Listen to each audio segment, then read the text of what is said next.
A demo of RESTpoint.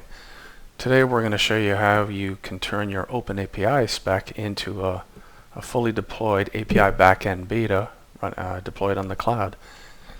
So let's start with, we're going to create a project and we're going to initialize it using a pet store from the OpenAPI website. So let's click this. And I'm going to grab, copy and paste this. So I'll do a copy. And we're going to come in, create a project, and I'll call this pet store. And note if there is a title in the OpenAPI, it will use that. So I'm going to paste this in here and click add project. And here we have our project imported, and you'll see our resources were parsed out. We see our paths. We're allowing a post and a get. Now by default, when a OpenAPI file is imported, automatically we will deploy a backend. So this is ready to go right now. Let's take that URL and I'm going to paste that in there, and then I'm going to get an API key and I'm going to grab the full access key so I can do post and deletes, and I'm going to take API key and we'll paste it in. Notice it's called endpoint key. Now if I do a get, you'll see that there is an example data automatically put in for a row which is empty. If I want to create one, I would just turn that to a post, and let's grab this to make it easier on the typing. If I want to do a post, I would just go to body, raw, JSON, and paste. And I'm going to change this ID to something a little bit easier to work with. Let's say we'll call this 1, and I'll call this pet rover, and that's a dog. So if I do a post, you'll see there is my, now if I was to do a get, you'll see there is my rover, and there's the other one that was there before. So this is a fully deployed API. I can do gets, puts, updates, anything. Now let's go up and do the next iteration. So this is a basic one, but now we, for example, we would be allowed, if I went into post, let's say we want to give this out to our users, but we only want to allow, we want to make sure that a name is specified. So if, for example, if I create a pet and I don't give it a name, it still works. But, oops, we'll use a different ID. If I do a post, you'll see that works. And what if we only wanted to support cat and dog? We don't want to support rat. So now we can go back on our next iteration and get a little more higher fidelity. So I'm going to come back and do my next iteration. I'm going to go to my data collection. So for every path, when a path is created, a data collection is set up for it.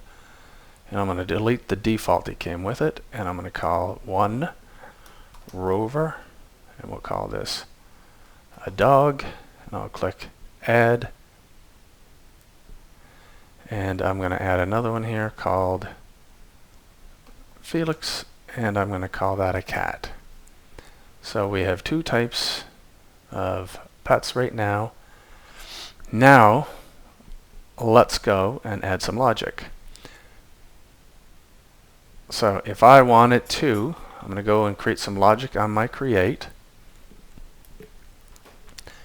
and I'm going to say when I'm creating a pet, I do not want the name to be empty. I want to not disallow that. So I'm going to come in and I'm going to paste this in here, and you'll see that object is really the object being created. It's automatically injected into script.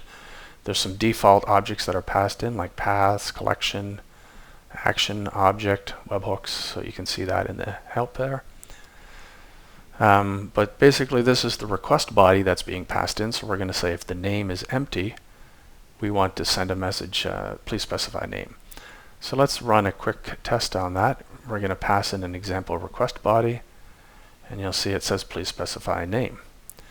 Now let's say we only want it to support cat, and dog as our tags. I can come in and they say the tag can't be empty.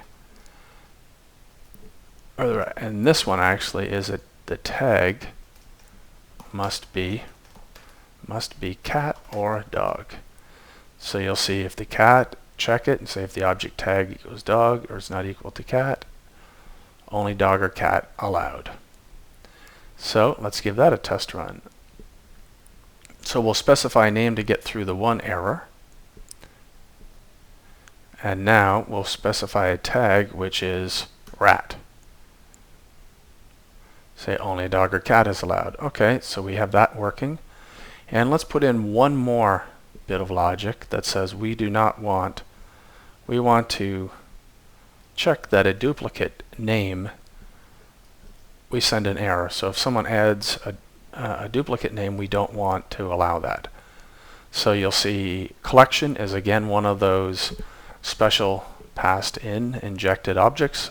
And collection refers to the collection that we're working on, in this case pets. And you can see in the name here that pets, that would be the collection associated.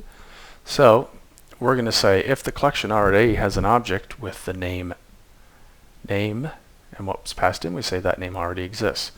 So let's do a little test run, and we're going to give it a valid tag, and now we know there's a rover.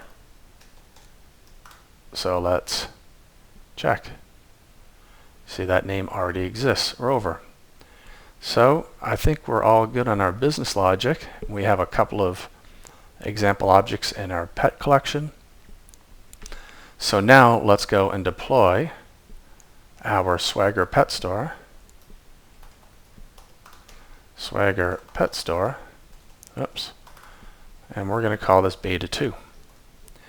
And we're going to say our root, our base path is API.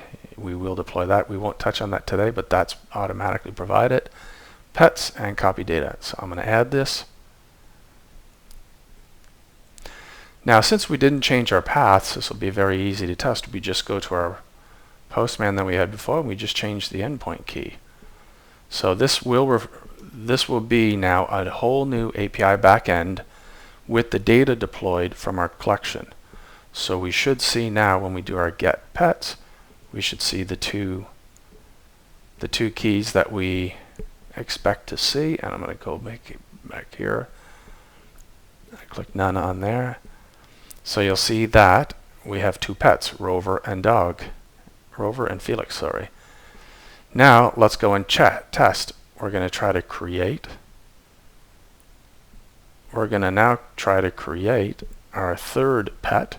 Or we're going to try to do it with a valid tag but no name. We should see that name is not allowed. Please specify a name. That's right.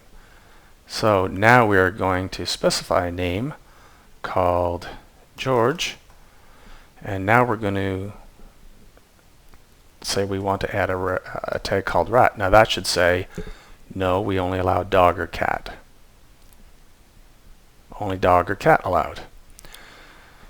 So this is an example of what we're showing today is you can get an API up and working, start adding in some basic logic. So you, by default, there's a no-code API there that you can post and create and get, update various actions.